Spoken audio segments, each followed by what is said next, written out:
George Forest a tekiba par naye ya BCDC 66,53% na Equity Group Holding ya Kenya.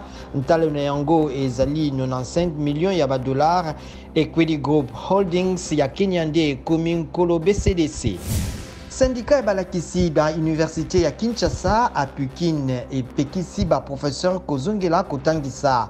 Apukine ezali kokoba grève na yango kino mbulamatari ekopesa ba professeur lifuta ya nkoto mitano ya $, mpe ekokokisa bilaka misusu.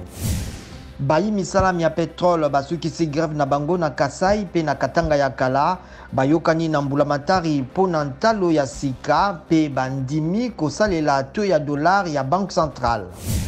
Police ebetaki masasi pona kopanza basali ya bokonongono ya bitumba na Ebola na milulu ya bovandi na nse to sit-in basalaki na mbandaka na Équateur.